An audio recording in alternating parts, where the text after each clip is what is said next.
Hello friends, मेरे digital classes में आप लोग का बहुत बहुत फिर से नए सेशन में स्वागत करता हूं। तो जैसे कि पिछले सेशन में मैं छत्तीसगढ़ के यहाँ पे खनिजों के बारे में पढ़ाया था। लगभग 4 पार्ट जो है कंप्लीट हुआ है, मतलब उसमें ज़्यादा बड़ा चैप्टर नहीं है। ठीक, जिसमें छत्तीसगढ़ के जो इम्पोर्टेंट खनिजें हैं उसको मैं कवर कराया हूँ। ठीक है, आपको जो है साथ ही साथ मेंस वगैरह भी काम आएगा। आज हम स्टार्ट करेंगे छत्तीसगढ़ के पर्यटन स्थल। ठीक है, 1 मिनट ना।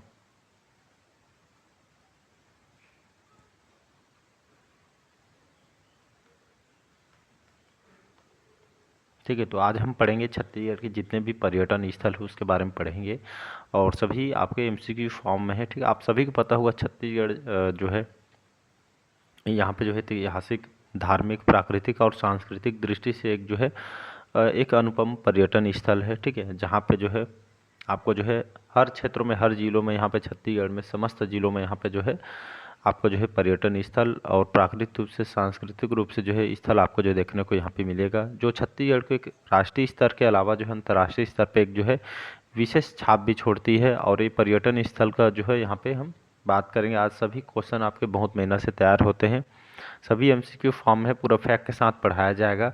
कौन कौन से एग्जाम के लिए काम आएगा, तो ये आपका पीएससी में आपका प्री हो गया और मेंस हो गया। ठीक है, एसआई सब इंस्पेक्टर जिसमें भी प्री मेंस हो गया, व्यापम में पुलिस कांस्टेबल, प्रयोगशाला, जो भी एग्जाम है आने वाले 2024-25 के लिए, सभी एग्जाम के लिए आपका काम आ गया। ठीक है, सभी इंपॉर्टेंट है, पूरा फैक्ट के साथ पढ़ाया जाएगा। ठीक है, तो चलिए स्टार्ट करते हैं। और यहाँ पे जो है जो छत्तीसगढ़ जो पर्यटन मंडल, इसका जो गठन कब किया गया था, तो सन 2002 में, याद रखिएगा, छत्तीसगढ़ जो पर्यटन मंडल का जो गठन है सन 2002 में किया गया था। ये सीएफ के पेपर में भी आया हुआ है। ठीक है, कि छत्तीसगढ़ पर्यटन मंडल की स्थापना कब किया गया था या गठन कब किया गया था, तो सन 2002। ये 2002 ये डाटा याद रखिएगा, क्योंकि डाटा से ही क्वेश्चन आपसे पूछे जाते हैं। ठीक है, तो जहाँ पे पढ़िए पूरा फैक्ट के साथ पढ़िएगा तो आपको जो है सभी क्वेश्चन बनेंगे। चलिए बाकी स्टार्ट करते हैं सेशन। तो सभी इम्पोर्टेंट एमसीक्यू है आने वाले ये सभी एग्जाम के लिए जो है इम्पोर्टेंट है। यहाँ पे आपके मेंस में जो पूछे गए हैं, प्री में पूछे गए, वो सभी क्वेश्चन जो है इसमें इंक्लूड भी किया गया है। हूबहू जैसे एग्जाम में जो है आप बैठते हैं उसे कंटेंट, उसी हिसाब से कंटेंट को तैयार किया गया है। तो ये आपका जो है, चलिए बाकी स्टार्ट करते हैं। पहला क्वेश्चन देखते हैं कि स्वामी विवेकानंद जो सेवा आश्रम है स्थित है आपके रायपुर में, दुर्ग में, बिलासपुर में या अंबिकापुर में। ठीक है, तो स्वामी विवेकानंद जो सेवा आश्रम है छत्तीसगढ़ के कहाँ पे स्थित है, तो इसका जो आंसर हो जाए, तो यहाँ पे इसका जो आंसर हो जाएगा यहाँ पे रायपुर में। ठीक है, तो स्वामी विवेकानंद जो सेवा आश्रम है कहाँ बना है, रायपुर में स्थित है। वहीं देखेंगे तो यहाँ पे और है आपका जो है गहिरा गुरु आश्रम। ठीक है, सुने होंगे, तो गहिरा गुरु आश्रम आपका बना हुआ है ये आपका तुरतुरिया। ठीक है, तुरतुरिया में भी आश्रम बना हुआ है, वाल्मीकि आश्रम। ठीक है, ये आपका जो है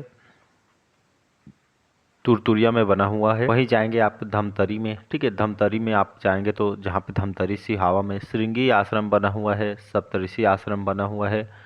ठीक है, तो इस तरह के हमारे छत्तीसगढ़ में बहुत सारे जो है आश्रम बना है। सत्याग्रह आश्रम, ठीक है, कहाँ पे है, रायपुर में है।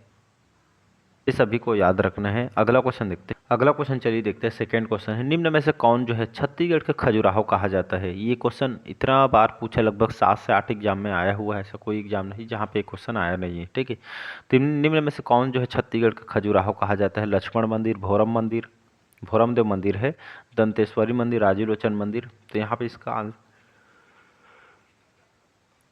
ठीक है, तो खजुराहो कहाँ है, तो ये आपके मध्य प्रदेश में है। इसी के संज्ञा भोरमदेव मंदिर है। ठीक है, तो छत्तीसगढ़ के खजुराहो भोरमदेव मंदिर को कहा जाता है। कहाँ पे है, ये छत्तीसगढ़ के आपके कवर्धा में स्थित है। ठीक है, कवर्धा में स्थित है भोरमदेव मंदिर। लगभग 11वीं शताब्दी में, 11वीं शताब्दी में लगभग 1089 ईस्वी में इसको जो है इसके निर्माण किसने कराया था, जो फड़ी नागवंशी शासक गोपाल देव। ठीक है, जिसे गोपाल देव, तो इन्होंने जो है इसको बनवाया था। मध्य प्रदेश के खजुराहो के समान लगभग सेम होने के कारण इसको छत्तीसगढ़ के खजुराहो के भी इसको यहाँ पे कहा जाता है। ये जो है नागर स्थापत्य कला के जो है कौन से शैली में, चंदेल शैली। ठीक है, चंदेल शैली में इसका निर्माण हुआ है यहाँ पे हर साल, इसीलिए यहाँ पे हर साल प्रतिवर्ष भोरम देव उत्सव यहाँ पे मनाया जाता है। ठीक है, आपके व्यापम में, पीएससी में, ठीक है, महिला सुपरवाइजर वगैरह यहाँ पे जो है मेंस वगैरह पे पेपर में क्वेश्चन आपका आया है, तो बहुत इंपॉर्टेंट क्वेश्चन है। ठीक है जी, अगला क्वेश्चन चलिए देखते हैं। अगला क्वेश्चन है कूट। ठीक है, ये कूट टाइप के क्वेश्चन आजकल बहुत ज़्यादा पूछे जा रहे हैं, तो कूट मिलान के लिए भी आपको दिया गया है। तो पर्यटन के उन्नयन के लिए छत्तीसगढ़ शासन द्वारा निम्नलिखित उत्सव आयोजित किए जाते हैं। भोरमदेव उत्सव, नगपुरा उत्सव, सिरपुर उत्सव, ये आपका वारसूर उत्सव, यहाँ पे कुट यहाँ पे दिया गया है। ठीक है, तो यहाँ पे कुट ABCD यहाँ पे दिया है। कौन सा आंसर इसका हो जाएगा? तो यहाँ पे इसका जो आंसर हो जाएगा भोरमदेव उत्सव और ये आपका सिरपुर उत्सव या भोरमदेव महोत्सव भी बोलते हैं इसको। ठीक है, सिरपुर महोत्सव जिसको बोला जाता है। तो यहाँ पे 1 और 3 करेक्ट आंसर हो जाएगा। ठीक है जी, तो भोरमदेव उत्सव अभी बताया भोरमदेव के बारे में, सिरपुर उत्सव। ठीक है, तो ये सभी जो है यहाँ पे जो है महोत्सव यहाँ पे होते हैं। तो जो सिरपुर जो उत्सव है महोत्सव, ये जो है महासमुंद जिले में लगती है। ठीक है जी, यहाँ पे जो महोत्सव का आयोजन यहाँ पे किया जाता है। बाकी और क्वेश्चन आएगा तो इसको और अच्छे से हम बताएंगे। अगला क्वेश्चन चलिए देखते हैं यहाँ पे। कबीर पंथ का जो धर्म स्थल है या धार्मिक स्थल है निम्न में से कहाँ स्थित है? रायपुर, चंपारण, शिवरी नारायण या दामाखेड़ा? इसका डी ऑप्शन हो जाएगा।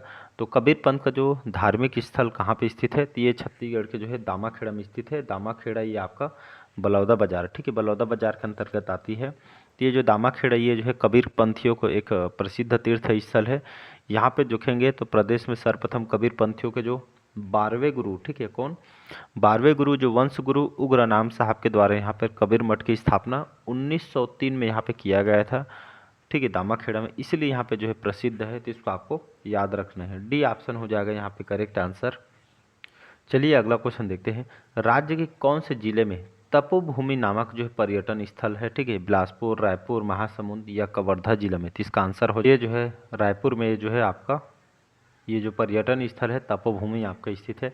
रायपुर में जाएंगे तो आपका दूधाधारी मठ है। ठीक है, चंद्रखुरी है, आरंग जिसको मंदिरों का नगरी के नाम से जानते हैं। ठीक है, और आपका चंपारण। ठीक है, चंपारण तो एक हर बार एग्जाम में क्वेश्चन आता है चंपारण से, क्योंकि यहाँ से जो प्रसिद्ध वैष्णव संत वल्लभाचार्य की जन्मस्थली है, यहाँ पे चमकेश्वर महादेव का मंदिर है। ये एग्जाम का फेवरेट क्वेश्चन है, लगभग हॉस्टन वार्डन PSC में, ठीक है, RI पेपर में क्वेश्चन आया हुआ है। ठीक है, साथ ही साथ रायपुर में ये आपका हटकेश्वर मंदिर है। ठीक है जी, और श्री अघोरी मठ भी यहाँ पे जो बना हुआ है। ठीक है जी, बाकी और क्वेश्चन आएगा तो हम देखेंगे।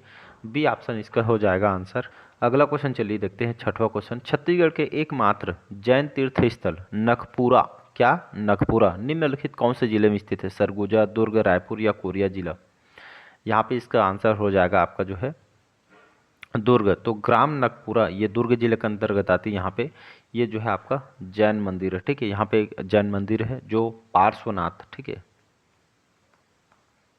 पार्श्वनाथ तीर्थंकर की वजह आपका समर्पित है। यहाँ पे योग और प्राकृतिक चिकित्सा जो है महाविद्यालय भी स्थित है। नखपुरा का जो प्राचीन नाम इसको जो है पारस नगरी, याद रखिएगा, इसको पारस नगरी भी इसको जो है कहा गया है। और यहाँ पे एक और है देव बलौदा। ठीक है, देव बलौदा जहाँ पे एक प्राचीन शिव जी का भी मंदिर है। तो देव बलौदा कहाँ है? तो ये भी आपके दुर्ग जिले में है। तो ये सभी फैक्ट को याद रखना है, एग्जाम से यहीं से क्वेश्चन आपसे पूछे गए। ये जो देव बलौदा है दुर्ग में, ये प्राचीन शिव मंदिर में लगभग PSC में लगभग 3 बार रिपीट हुआ है। ठीक है जी, ये डाटा को आपको याद रखना। अगला क्वेश्चन चलिए देखते हैं। छत्तीसगढ़ का प्रयाग किसे कहा जाता है? ये तो बहुत इंपॉर्टेंट क्वेश्चन है। छत्तीसगढ़ प्रयाग किसे कहा जाता है? राजिम, आरंग, तुरतुरिया या डोंगरगढ़? आप सभी पता होगा राजिम, ठीक है, ये गरियाबंद जिले के अंतर्गत आते हैं। तो राजिम को ही जो है यहाँ पे जो है छत्तीसगढ़ प्रयाग कहा जाता है। यहाँ पे इसका जो है प्राचीन नाम देखेंगे तो इसको जो है पदम क्षेत्र कहा गया है। ठीक है, राजिम जो है, ठीक है, मतलब कौन से 3 नदियों के संगम में बसा हुआ है? तो ये आपका महानदी, पैरी नदी और सोंढूर नदी, इन तीनों नदियों के किनारे आपका बसा हुआ है। हर साल यहाँ पे, ठीक है, माघ पूर्णिमा महाशिवरात्रि तक मेला का आयोजन होता है, जिसको कुंभ मेले की भी संज्ञा दी गई है। राजिम को छत्तीसगढ़ का प्रयाग भी इसको जो है इसलिए यहाँ पे कहा जाता है। ठीक है, यहाँ पे हर साल जो है मेले का आयोजन होता है। ठीक है, शिवरी नारायण यहाँ पे भी एक साथ स्टार्ट होता है। ठीक है, यहाँ पे जो जाएंगे तो राजिम को जो है कमल क्षेत्र पंचकोशी भी इसको कहा जाता है। कमल के 5 कोस पंखुड़ी के भांति यहाँ पे 5 मंदिर स्थित है। कुलेश्वर, यहाँ पे लिख रहा हूँ 1 मिनट, ठीक है, के से कुलेश्वर, सी से चमकेश्वर, बी से ब्रह्मेश्वर, एफ से फिंगेश्वर और पी से आपका पटेश्वर। ठीक है, तो इसीलिए इसे जो है स्थित है, यहाँ पे 5 मंदिर स्थित है, इसीलिए इसको यहाँ पे बोला जाए। साथ ही साथ लोम्बास ऋषि का आश्रम है, भौम ऋषि आश्रम यहाँ पे राजिम में बना हुआ है। ठीक है जी, बाकी यहाँ पे और है राजू लोचन मंदिर, कुलेश्वर महादेव का मंदिर, ठीक है। बाकी जैसे जैसे क्वेश्चन आएगा, हर क्वेश्चन को, हर टॉपिक को यहाँ पे जो है, यहाँ पे बताएगा पूरा फैक्ट के साथ। मतलब जो है क्वेश्चन कम कराऊंगा लेकिन फैक्ट इतना बता दूंगा, तो आप जो है मॉक टेस्ट लगा के देखिएगा, आपके सारे क्वेश्चन बनेंगे। अगला क्वेश्चन देखते हैं। देखिए क्वेश्चन आ गया, मंदिरों की नगरी है, ठीक है। तो क्वेश्चन डाटा एग्जामिनर होता है, घुमा के क्वेश्चन पूछता है, ठीक है। जब पूरा फैक्ट साथ पढ़े रहेंगे तो कोई दिक्कत नहीं होगा आपको।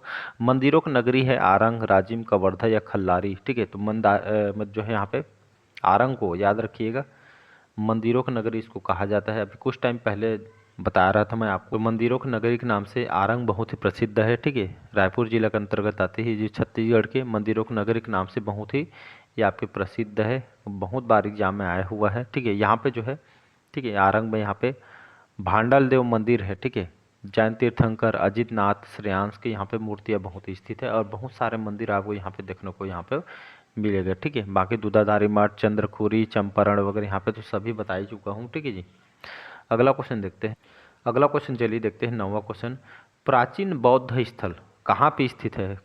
प्राचीन बौद्ध स्थल कहाँ पे स्थित है? भोरमदेव, डोंगरगढ़, सिरपुर या खल्लारी में? तो इसका जो आंसर हो जाए यहाँ पे, इसका जो आंसर हो जाएगा यहाँ पे सिरपुर हो जाएगा, सी ऑप्शन याद रखिएगा। तो यहाँ पे जो स्वास्तिक विहार सुने होंगे, ठीक है, स्वास्तिक स्वास्तिक विहार, ठीक है, जो बौद्ध विहार सुने होंगे यहाँ पे, तो स्वास्तिक विहार एक बौद्ध धर्म से जो है संबंधित है, ठीक है। यहाँ पे जो है अवदान शतक के अनुसार गौतम बुद्ध याद रखिएगा। तो अवदान शतक के अनुसार पता चला है कि जो गौतम बुद्ध यहाँ पे आए हुए थे, यात्रियों को जो राजकुमार, जो प्रसिद्ध चीनी यात्री वेनसांग, ठीक है, वेनसांग भी सिरपुर की यात्रा की थी लगभग 635 से 640 के आसपास, ठीक है। 635 से 640 के आसपास जो है इनको यात्री के राजकुमार बोलते हैं। प्रसिद्ध चीनी यात्री यहाँ पे आए थे लगभग 639 ईस्वी को सिरपुर आए हुए थे। यहाँ पे प्रति वर्ष बुद्ध पूर्णिमा में सिरपुर महोत्सव का आयोजन होता है, और माघ पूर्णिमा में यहाँ पे मेला का भी आयोजन यहाँ पे करते हैं, ठीक है जी। तो ये सभी डाटा से क्वेश्चन आपसे आए हुए हैं, याद रखना है। अगला क्वेश्चन चलिए देखते हैं। 10वां क्वेश्चन है, छत्तीसगढ़ के खजुराहो कहे जाने वाले भोरमदेव मंदिर का निर्माण किस शताब्दी में हुआ है? ठीक है, तो जरूरी नहीं है कि जो भोरमदेव मंदिर एक ही क्वेश्चन उससे पूछे कि कहाँ पे है, ठीक है। मतलब उससे डाटा मतलब घुमा घुमा के पूछ, जैसे घुमा घुमा के पूछेगा उससे हूबहू क्वेश्चन तैयार हुए हैं, ठीक है। जरूरी नहीं है कि भोरमदेव मंदिर कहाँ है तो कवर्धा है, एक ही क्वेश्चन उससे बनने वाले कौन से सन में हुआ है, इसके निर्माणकर्ता कौन है, कहाँ पे स्थित है, भोरमदेव उत्सव कहाँ मनाया जाए, ऐसा एग्जाम में क्वेश्चन जब पूरा फैक्ट पढ़े रहेंगे, पूरा डिटेल पढ़े रहेंगे, तो आपको कहीं भी समस्या नहीं होगा, ठीक है। तभी बताया हूँ छत्तीसगढ़ में जो खजुराहो कहे जाने वाले जो भोरमदेव मंदिर का निर्माण किस शताब्दी में हुआ है, तभी बताया हूँ आपको 11वीं शताब्दी में, ठीक है। 11वीं शताब्दी मतलब लगभग 1089 ईस्वी के आसपास 11वीं सदी बोलते हैं, ठीक है। तो ये जो है ग्राम छपरी के निकट चौरा गाँव, ठीक है, यहाँ पे इसका जो इस स्थान पे स्थित है। जो फड़ी नागवंश के जो शासक गोपाल देव, ठीक है, गोपाल देव, ठीक है, इन्होंने इसका निर्माण कराया था, ठीक है। ये जो मध्य प्रदेश के खजुराहो के समान होने के कारण इसको छत्तीसगढ़ के खजुराहो के संज्ञा दी गई है। ये नागर स्थापत्य कला के जो है चंदेल शैली में निर्माण हुआ है, इसीलिए यहाँ पे हर साल प्रतिवर्ष भोरमदेव महोत्सव यहाँ पे उत्सव को मनाया जाता है, ठीक है जी। बहुत बार एग्जाम में क्वेश्चन आया हुआ है, सभी को याद रखना है, क्योंकि ये आपके मेंस में भी काम आएगा लिखने के लिए, और आपके बाकी वनडे एग्जाम के लिए तो काम आएगा है, ठीक है। आप खुद से मॉक टेस्ट कहीं भी टेस्ट सीरीज वगैरह लिए हैं तो आप पढ़ लेंगे, तो वहाँ पे जो है मॉक टेस्ट लगा के देखिए जो मैं पढ़ा रहा हूँ वो आपके लिए काम आ रहा है कि नहीं, खुद से एनालिसिस करके देखिए तो आपको ज़्यादा समझ आएगा। बाकी चलिए अगले पार्ट में बाकी क्वेश्चन हम कवर करेंगे, ठीक है। ज़्यादा वीडियो लंबा जाएगा तो आप लोग बोर हो जाएंगे, ठीक है। बाकी जो भी समस्या आप कमेंट बॉक्स में कमेंट करके रख सकते हैं, आपका आंसर कमेंट बॉक्स में दे दूँगा। Thank you.